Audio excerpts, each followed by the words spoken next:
Hello students, कैसे आप सब लोग। चलिए आज मैथ्स का क्वेश्चन नंबर 6 से स्टार्ट करते हैं।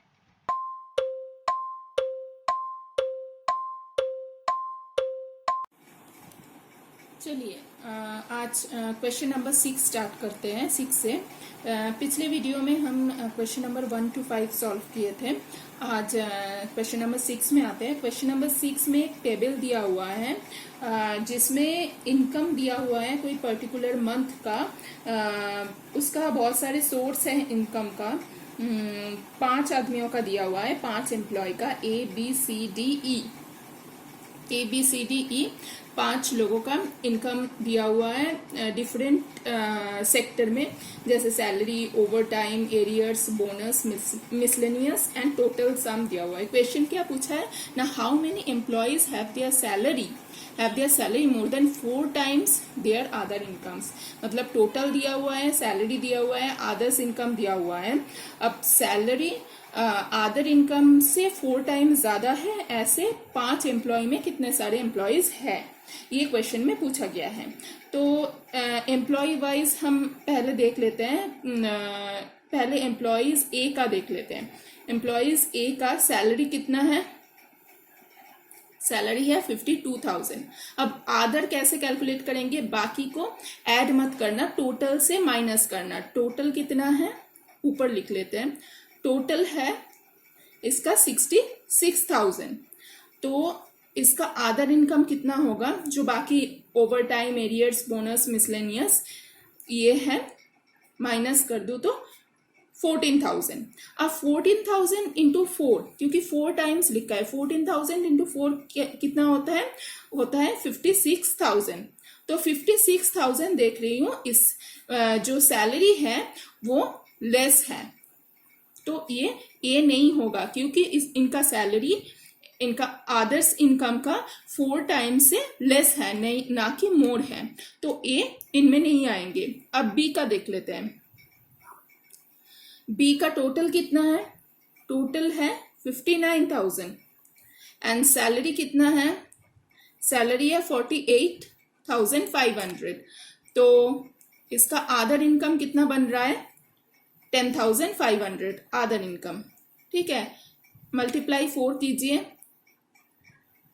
42,000। बट 42,000 देख रही हूँ, ये सैलरी मोड है अदर इनकम के 4 times से सैलरी ज्यादा है। वही क्वेश्चन में पूछा गया है कि मोर than 4 times of other income, तो बी ऑप्शन में आएगा। अब सी का देख लेते हैं। सी का कितना है, सी का टोटल है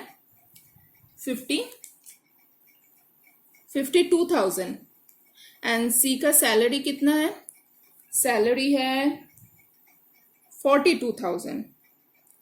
तो आदर कितना होगा इनका, सी का 10,000। आदर इंटू 4 कीजिए तो 40,000 लेस है, सैलरी ज्यादा है, तो ये भी मोर है, तो ये भी करेक्ट होगा। अब बाकी देख लेते हैं, डी का देख लेते हैं। डी का टोटल कितना है 40,000, सैलरी कितना है 31,000, अदर्स है 9,000 इंटू 4 कीजिए 36,000 इज मोर मतलब salary is less than 4 times of other income, तो डी भी नहीं होगा। अब लास्ट ई का देख लेते हैं।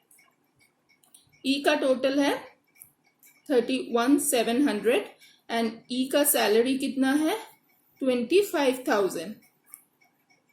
तो अदर इनकम ई का कितना होगा 7 एंड 6, तो इसका 4 इंटू कीजिए तो 008,224 26,800, जो salary is less than 4 times of other income, तब ई भी नहीं होगा। तो कौन सा हो रहा है, बी और सी करेक्ट हो रहा है। जो क्राइटेरिया यहाँ पे क्वेश्चन में दिया हुआ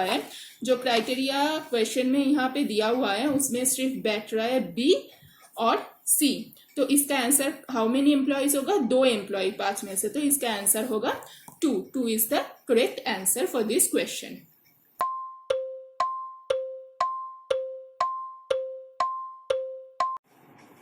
चलिए नेक्स्ट क्वेश्चन में आते हैं. Question number 7. क्वेश्चन नंबर 7 में फिर से एक टेबल दिया हुआ है जिसमें स्कोर का रेंज दिया हुआ है, नंबर ऑफ स्टूडेंट उस रेंज में कितना बैठते हैं, कितना आते हैं, वो दिया हुआ है. एंड क्वेश्चन क्या पूछा गया है कि as per the data given in the table what is the percentage of students who got 20 और मोर मार्क्स. 20 या 20 से ज़्यादा मार्क्स कितने स्टूडेंट को मिले उसका परसेंटेज निकालना है हमें. तो इधर आपको इस क्वेश्चन में कंफ्यूजन हो सकता है कि यहाँ पे भी 20 दिया हुआ है और यहाँ पे भी 20 दिया हुआ है, तो किसको पकड़े, मतलब 12 भी इसके अंदर आएगा या 14 से बाकी 20 एंड 20 से अबव होगा. तो जब ऐसे कंफ्यूजन आपके मन में क्रिएट होगा तो ऐसे करना कि इसका सारे रेंज का एवरेज निकाल लेना. जैसे इस रेंज का एवरेज कितना है 2.5, इस रेंज का एवरेज कितना है 7.5, मतलब रेंज का एवरेज, रेंज का एवरेज ना कि स्टूडेंट का.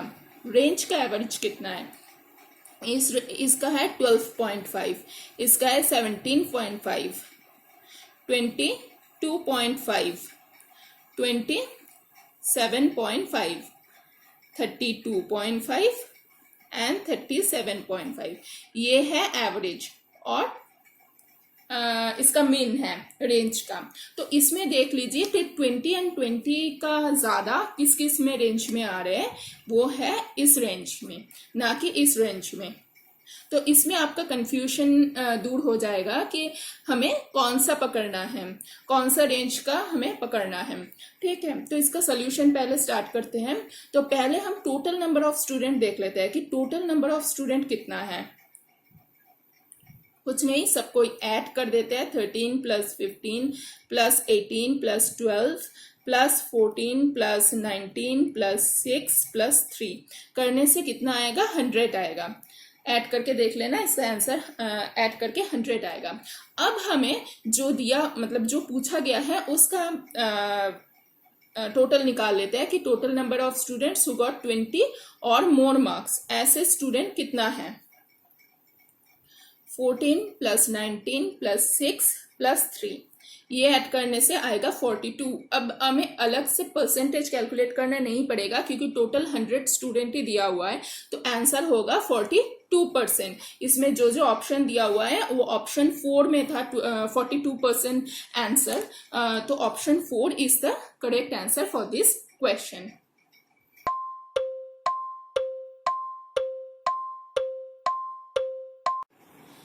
चलिए नेक्स्ट क्वेश्चन सॉल्व करते हैं. क्वेश्चन बहुत ही इजी है. tan 30 + tan 60 by cos 30. The value of this is what. ये क्वेश्चन पूछा गया है, 4 ऑप्शन दिया हुआ था. तो चलिए इसको सॉल्व करते हैं. tan 30 हमें पता है कितना होता है 1/√3 एंड tan 60 होता है √3 एंड cos 30 होता है √3/2. अब इसको सिर्फ सॉल्व ही करना है और कुछ नहीं है इस क्वेश्चन में. तो इसको सॉल्व करने से आते हैं 1 + 3/√3 और नीचे आते हैं √3/2. ऊपर आते हैं तब 4/√3 और इसको अगर ऊपर ले जाए तो ये उल्टा हो जाएगा, तो 2/√3, तो 8/3. 8/3 होगा इसका आंसर, जो ऑप्शन नंबर 3 में गिवन था. तो option number 3 is correct for this question.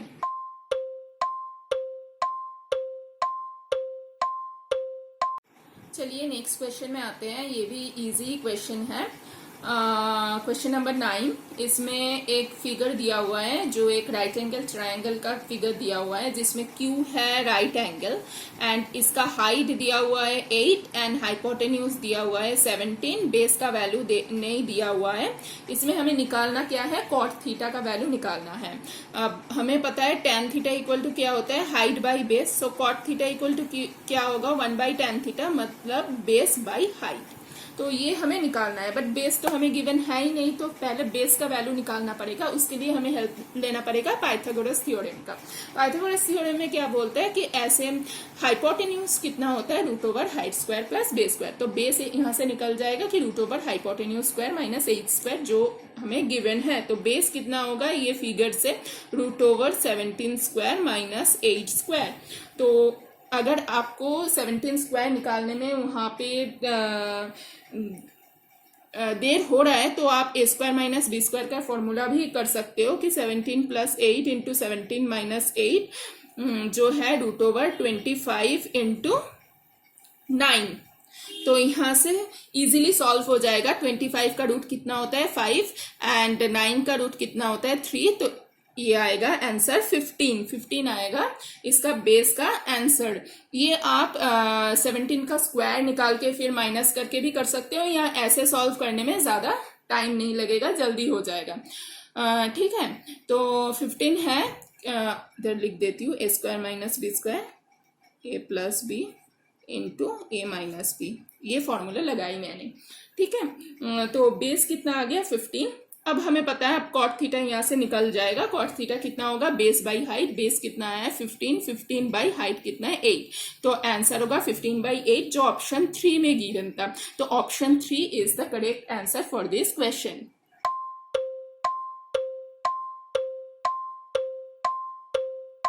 चलिए नेक्स्ट क्वेश्चन में आते हैं, क्वेश्चन नंबर 10।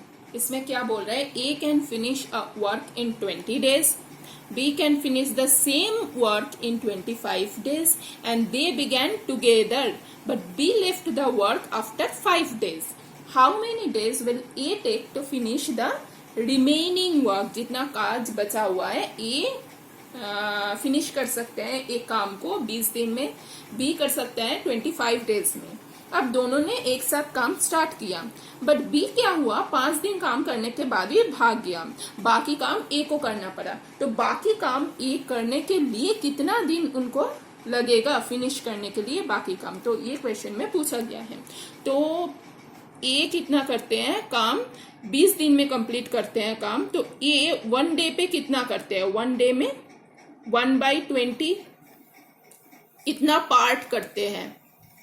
ठीक है, काम के 1/20 पार्ट एक दिन में करते हैं। बी कितना करते हैं 25 डेज उनको लगता है, 25 डेज उनको लगता है। तो बी 1 डे में कितना काम करते हैं 1/25 पार्ट। ठीक है, ये पूरा 1 पार्ट करने में 25 डेज लगते हैं, तो 25 डेज में करते हैं 1 पार्ट मतलब पूरा, तो 1 डे में करते हैं 1/25 पार्ट। ठीक है, तो ए एंड बी टुगेदर 5 दिन काम किया। ठीक है, तो ए प्लस बी मतलब एक साथ काम करने में एक दिन में 1 डे पे कितना काम कर लेगा 1/20 प्लस 1/25 पार्ट। तो इसको पहले सॉल्व कर लेते हैं, कितना होता है 105 प्लस 4 मतलब 9/100 पार्ट।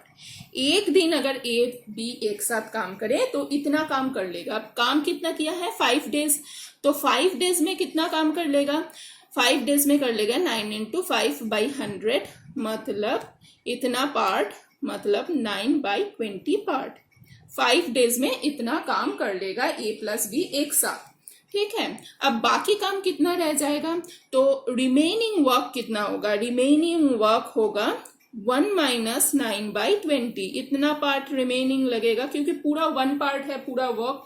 तो कितना होएगा 20 - 9/20 पार्ट मतलब 11/20 पार्ट बाकी रहेगा। काम इतना बाकी रहेगा 5 दिन के बाद।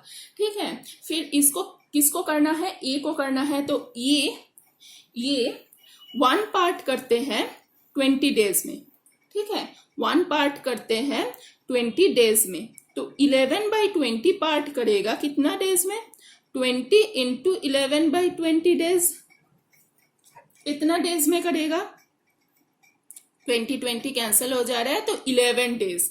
तो 11 डेज में ए बाकी काम खत्म करेंगे बी चले जाने के बाद। तो ऑप्शन नंबर 1 इज करेक्ट, जिसमें दिया हुआ था 20। Option number 1 is correct for this question. So thank you everyone.